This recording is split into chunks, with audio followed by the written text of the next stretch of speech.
The Assembly and the Senate are done out of the Capitol. Now the legislative session is over. A racial justice expert will take a look at the biggest items that passed this year. Hello and welcome to Empire State Weekly. I'm John Gray in Albany. Legislative session has ended. The Assembly ending its push, getting several items passed in their brief return back to Albany and the Capitol. The Assembly passing the Wrongful Convictions Act by a vote of 91 to 46. That bill would make it easier for those convicted of a crime to overturn their cases. Additionally, the Assembly passed a measure that protects abortion and reproductive health service providers who might use telehealth. That measure is now up for debate in the state Senate. Joining us now to look back at this legislative session is Lee Roland, the policy director for the New York Civil Liberties Union. Lee, welcome to the show. Thanks, John. We loved schools letting out for the summer, but let's give the session a good old school grade. A, B minus. Where would you rank it in terms of what you were hoping to see get done? Yeah, I think I might take your option of B minus. It was the definition of a mixed bag. There were certainly some real highlights that will increase people's rights, that'll, give people more liberty and equality. But overall, there were a lot of really big ticket items that were left on the table, including housing issues, making sure our kids don't go to school near polluting highways. I think a lack of leadership and funding on ensuring that we can support migrants who are coming to New York for a better life. And overall, I think there was a sense, particularly for progressive and civil rights advocates who were playing a part in the session, really a feeling that this is a Democratic supermajority that underperformed and often let a governor whose politics are inherently a little more conservative than the state assembly and Senate really define this session and the legacy of the bills they passed. So I think overall, some good stuff in there. Thankfully, some pork, things on the table. I think it comes down to a B minus this year. Let's talk about the migrants for a second. I'd heard talk about $1 billion sort of being set aside. Not enough money. What more would you like to see happen? And the second part of that question is, we're taping this from upstate in Albany. We've got counties up here saying, look, we weren't a sanctuary city. We love humanity. We love people, but we can't take it. We don't want people coming here who we didn't ask for. Where do you stand with all of that in terms of funding, and also those who say, hey, we didn't raise our hand to say send them, so why are you sending them? Well, I think it's pretty clear that every municipality across New York has both a moral and a legal duty to greet immigrants with compassion and inclusion. And we can do it. We have the money. Every expenditure is a policy choice. And, the other thing I'd say, because you asked what more, should people be doing, is that it's not just about money. Of course, we want adequate funding. We want to ensure people can get on their feet, not only for their benefit and human rights, but for the benefit of the community, expedite people's work permits, get them into, communities, get them health care. So we in New York State, we actually have a right to shelter, an economic right to serve the needy, a duty on the government to ensure that the needs of more unfortunate folks are met in our state constitution. It's not simply New York City's role, although of course the city has the Statue of Liberty, and we've been welcoming migrants to our shore proudly, for centuries now. So what really we'd like to see is more moral leadership from the governor, certainly also from the mayor of New York, to be clear that folks are welcome here, and they should be welcome here as a moral matter, but as a legal matter, our state constitution says we're going to meet the needs of these folks and make sure they have the networks and resources they need to thrive. And what we've seen, as you mentioned, John, we have seen counties outside of New York City that have passed illegal resolutions, executive orders, for example, in Rockland and Orange counties, that contain kind of racist and xenophobic assumptions and accusations about folks coming to their town. So we need the funding so that people don't have that fear response. And we have that money, we have the supports for these folks, and we need statewide leadership from the governor to remind towns and cities outside of New York that our duty to provide shelter for people and ensure that basic human rights are met actually is a statewide obligation that stems from our Constitution. Let's jump topics, talk clean slate. They did get it through as we're taping this segment right now. I don't believe the governor signed it quite yet. What's the holdup there, and where you stand on all of that? Oh, we're definitely in favor of clean slate. That's been a bill we've been pulling for a couple of years, along with tons of civil rights, racial justice groups. Clean slate fundamentally is a bill that allows folks, after they have fully completed any prison sentence and the term of any conviction, to apply years after they've completed that sentence for their record to be sealed, so that it doesn't operate as a barrier to jobs and employment, and people actually have a second chance to reestablish their lives, to get jobs and homes, and be a part of their community. So this is a no-brainer. It's a core civil rights and racial justice priority. We're really proud to support it at the New York ACLU. Let me ask you, though, it's not uncommon. Somewhere there's a small business owner saying, look, I have a little flower shop. I need to hire somebody to run the register and work the front desk. I should be able to know if somebody went to prison for stealing money, perhaps. What do you say to that person? Basically, it's been a number of years. They've turned their life around. You don't have a right to just block them because of a mistake maybe made 10 years ago? Well, this bill does have exceptions for certain licensed professions that require a certain amount of kind of personal trust or power. So there are exemptions for professions where there's a particular or unique need to look longer at, someone's full record. But for the flower shop owner, I would say that's exactly why we need clean slate. We have a justice system ostensibly for a reason, right? Which is when people go in, they're serving their time. We as society have said, here's a sentence, and when you complete that, you've paid back, right, the debt that we've decided you owe to society. And so when you're talking about getting that person a job, right, or making sure they find housing, whether it's at the flower shop or somewhere else, we know that convictions operate as a massive barrier. People with criminal convictions are discriminated against all the time, no matter how long that may have been in the past.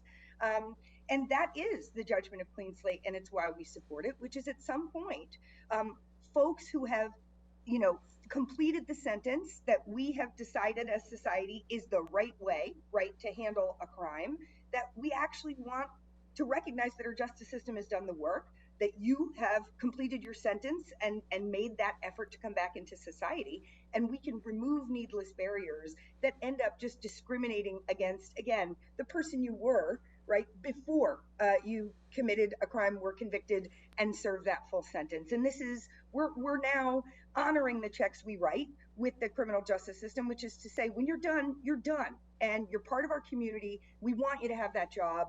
We want you to get housing, stable housing, because that's not only good as a civil rights matter for people who have been incarcerated, it's good for all of us. It makes our community stronger. It's great for our economy. And of course, it's a huge racial justice matter because our criminal justice system wildly overrepresents particularly Black and Latino New Yorkers. So when we allow that criminal justice system to continue to be a barrier to housing and jobs, it's also having a downstream, really acute racial impact. So clean slate is not just a broad civil rights good, to put us on the right track to welcome people back into society. It's also a key racial justice matter, and I think one of the real highlights of this legislative session. Lee, we'll have to leave it there because we're out of time, but thank you for coming on. Enjoy your summer, and we'll see you back here real soon, I'm sure.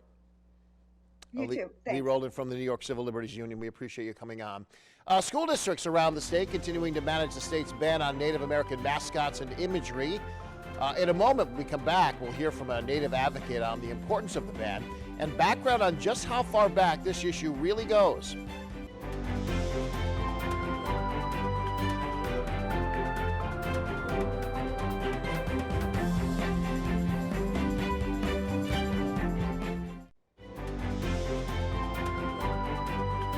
Welcome back to Empire State Weekly. I'm John Bragg in Albany. Continuing to follow the mascot mandate, more school districts are changing their mascots and their team names to follow the state education department's ban on Native American imagery.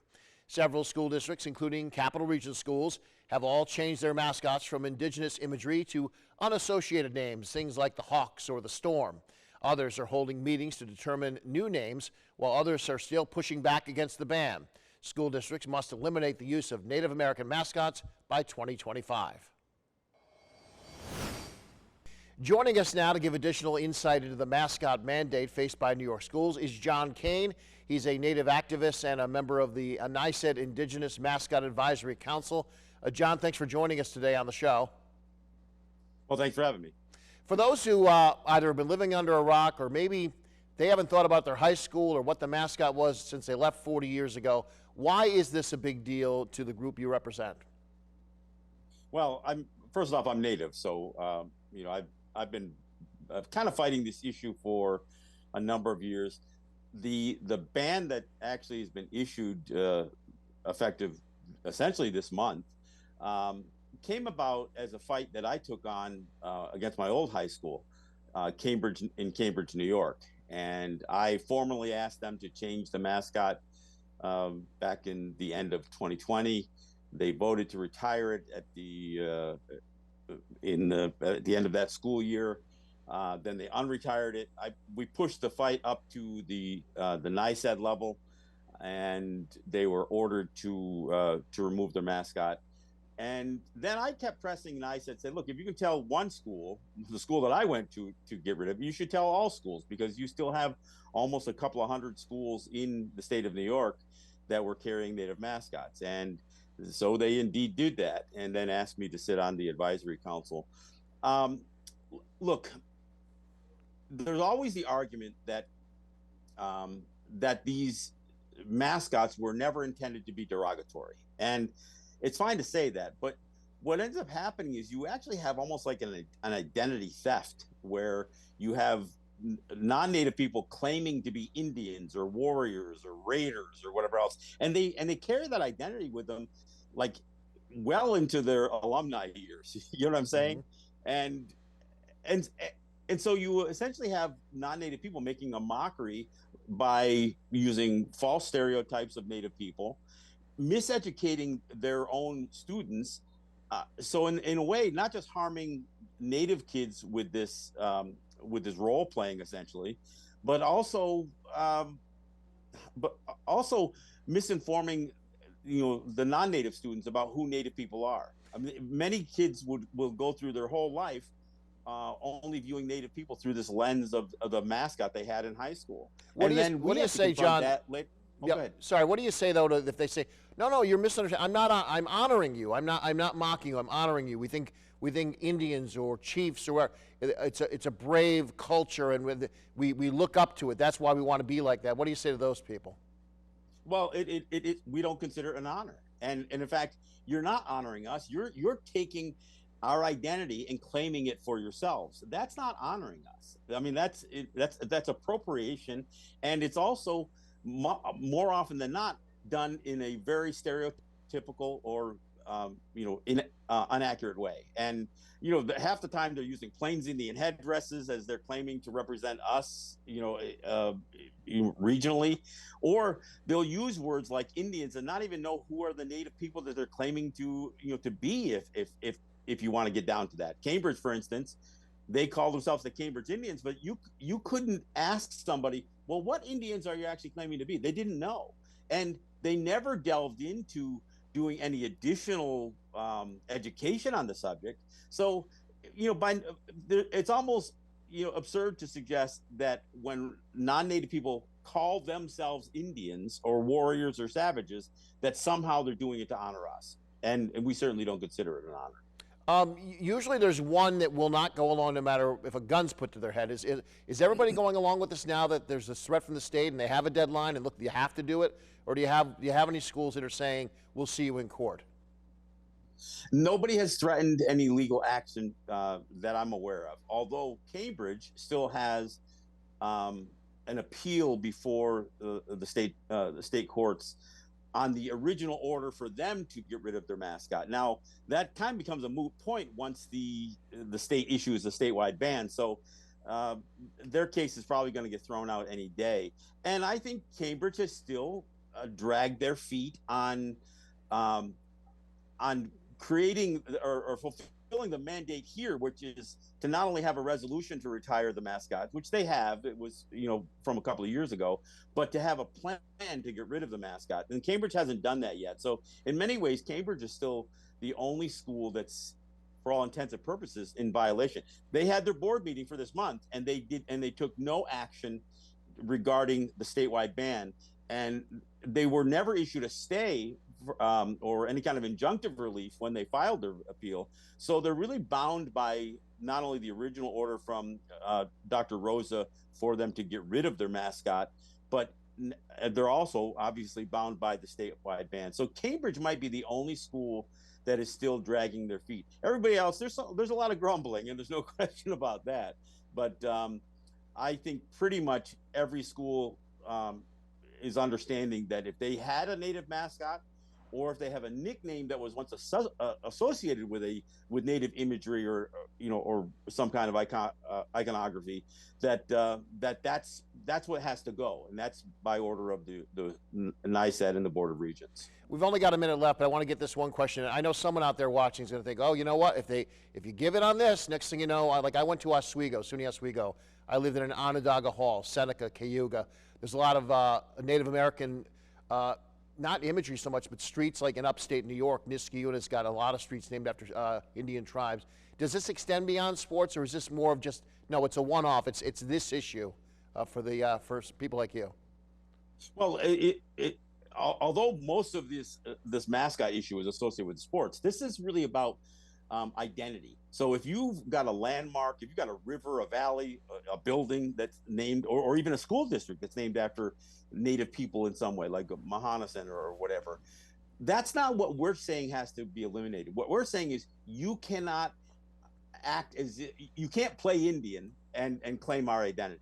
So this is about taking a name and applying it to the student body where they're calling themselves warriors, Redskins, Indians, Braves. It isn't about building names or street names or town names or any of that other stuff. And that's not ever really where we were going with this stuff. And we understand that many of those names were names that we called a certain area. And although the names oftentimes have been somewhat bastardized in terms of the language, that's not at all what our intent is. So I think a lot of that discussion is deflection.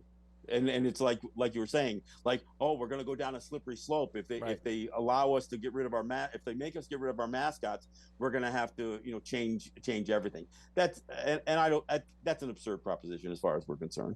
All right, we'll have to leave it there. John Kay, thank you for joining us today on the show. We do appreciate it. Thanks for asking me to join you, and thanks for letting me weigh in. I appreciate it. Returning to the coverage of the Assembly's brief session, while lawmakers got some items done, there's still lots to do. When we come back, look at the items that didn't pass the Assembly, hear from lawmakers on what they're looking forward to next session. By the way, if you have a comment or story idea, please let us know about it. You can email us at news@news10.com. You can also reach out on Twitter at WTEN.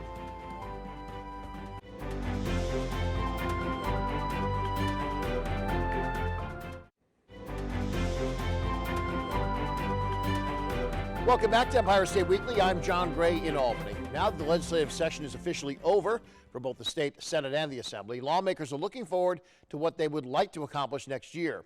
A Capitol correspondent, Jamie DeLine, telling us about legislation still waiting to get passed. After a late budget and a push to get as much legislation passed as possible before the end of June, the 2023 legislative session has concluded. But still, big issues such as coverage for all has yet to be ironed out. If passed, the bill would expand health insurance to include undocumented immigrants. Assemblyman Chris Tague is against the legislation. When are we going to start taking care of our people, the people that pay the bills in this state? Another piece of controversial legislation that Democratic lawmaker Amy Paulin will once again try to get passed is medical aid in dying. The bill would allow a mentally capable adult with a terminal illness in 6 months or less to live to have the option to request a prescription which would allow them to die. Anita Cameron with the organization Not Dead Yet is happy the legislation didn't pass this year, saying she worries it will have a negative effect on marginalized communities and believes in focusing on palliative care. Reporting in Albany, I'm Jamie DeLine. Stay tuned. We'll be back with a look at the week ahead in just a moment. By the way, if you have a comment or story idea, let us know. You can email us at news@news10.com. You can also find us right there on Twitter, WTEN.